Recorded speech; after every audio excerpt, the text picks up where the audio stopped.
This is AHMED for IFL TV in association with MTK Global. It's nearly been 24 hours since Anthony Joshua got his belts back here in Saudi Arabia. Joe Markowski, from a Dazn perspective, obviously a very, very good night. Huge night for us and a huge night for AJ. Yeah, couldn't have gone better really. Great hospitality, great event, great atmosphere. Unbelievable performance, disciplined performance from AJ. Did exactly what he set out to do, what he needed to do. And from our perspective, huge success, huge buzz, huge numbers, great fun. Went really well. Yeah, just on the performance itself, a lot of questions around Joshua's mentality, because obviously coming off a loss, he hadn't experienced that before, but he answered those questions really well last night. Yeah, he did. He was disciplined and he avoided trading. I think caught in a couple of sort of firefights, 8th or 9th round maybe. But other than that, really disciplined, stuck to his game plan, outboxed Ruiz, schooled him, stayed behind his jab, moved well, looked great at the weight, did what he needed to do. Got the win, and now he's set up for the huge fights that we all know are out there for him in the US, in the UK, globally, against the top guys in the division. So, yeah, we're set up for a really intriguing couple of years at the top of the heavyweight division. Now, we expected the figures on Sky Box Office to do really well because I think it was 9 o'clock the ring walks UK time. Dazn obviously was difficult because American time wasn't ideal, but you've just told me off camera much better than expected. So yeah, just touch upon that. Yeah, much better than expected. We had competitive content with a big American football championship game in the afternoon, which your American audience will know was massive national event. So we were slightly concerned about that, but we prepared for it. We marketed accordingly, and yeah, it was massively successful for us. Big audience in the US and all of our markets globally. So data's still settling, and we'll look at it Monday morning. But yeah, by all accounts, big success for us, and we're very happy with it. How did it compare to Joshua Ruiz 1? Bigger, much bigger.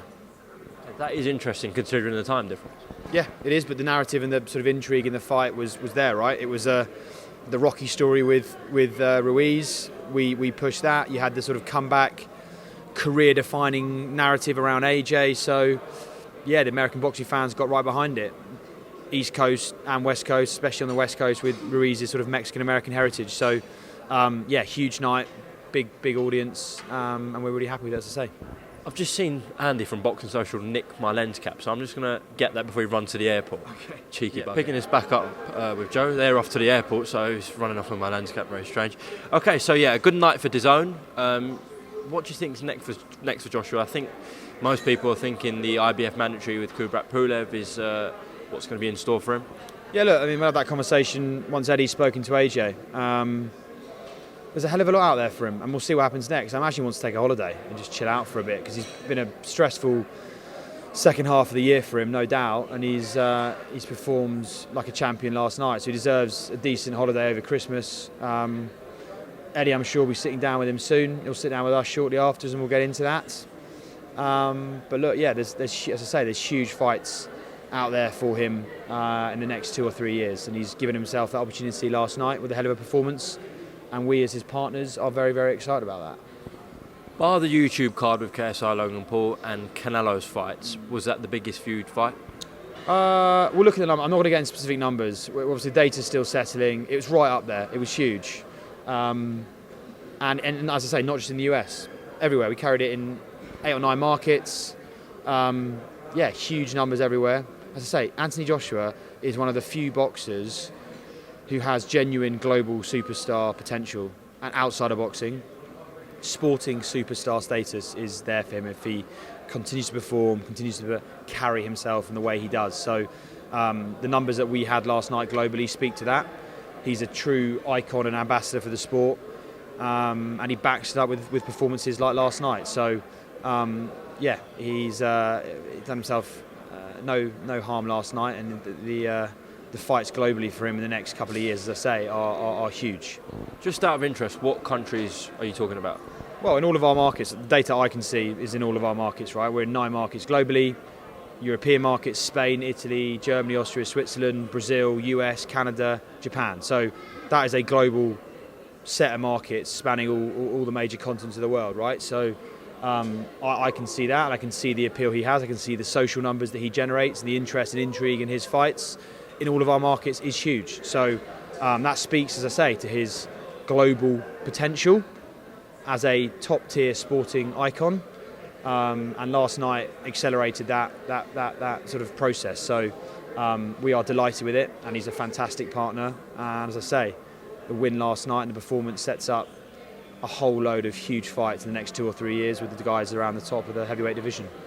I know this is a long, long way away in terms of Joshua Wilder, but outside of Canelo, would Joshua Wilder be the biggest fight you can make on a platform if it was in the US? I think so, yeah. Okay, let's hope it happens one day. Yeah, of course, I agree with that. I want it to happen as well. Okay, moving away from last night, Dazn have now been over a year in the game. We're nearly into Christmas now. How do you see Dazn's progression, not only in America but across Europe and the other territories you mentioned? Well, as ever, we've had a huge year, a busy year. We've been ambitious, we've been successful. So in the US, we've delivered some huge fights. We've grown our subscription base and our business significantly. We've tested ourselves and we've learned a hell of a lot. 2020, I think you'll see us deliver 2 huge fights for Canelo Alvarez, 2 huge fights for Anthony Joshua, big fights for Gennady Golovkin. You'll see the emergence in huge fights for guys like Ryan Garcia and Devin Haney. A lot of people calling for them to fight each other. We'll see what happens there. But a month-on-month schedule of top-tier boxing content that our subscribers will enjoy at a very, very low price point and a very, very flexible subscription offer. So we're going to continue doing more of the same, really, applying the learnings we've generated this year and continuing to build our business going forward. So I'm really excited about it. I want a couple of weeks off over Christmas, as I'm sure we all do. But 2020, starting 11th of January with Jaime Munguia, is going to be a huge year for us. Could another Garcia feature on the platform, Mikey Garcia? Maybe, we'll see. There's conversations happening.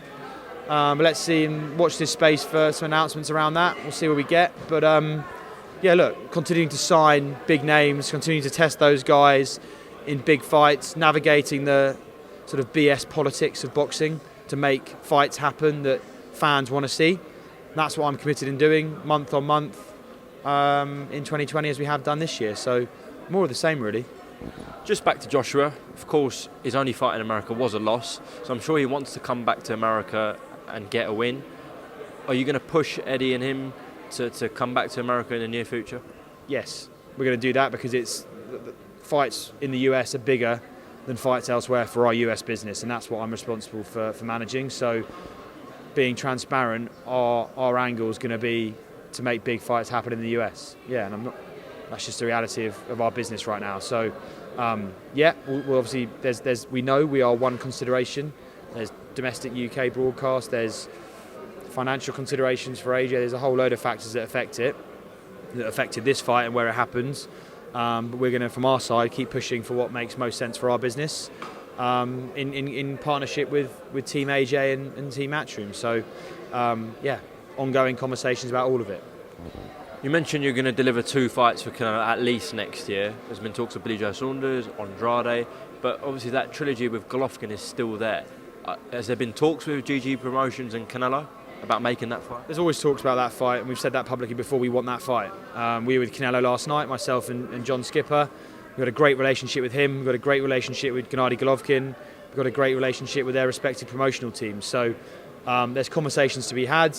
There are conversations ongoing, looking at Cinco de Mayo weekend and sort of September, Mexican Independence Day weekends, likely dates when Canelo will fight next year.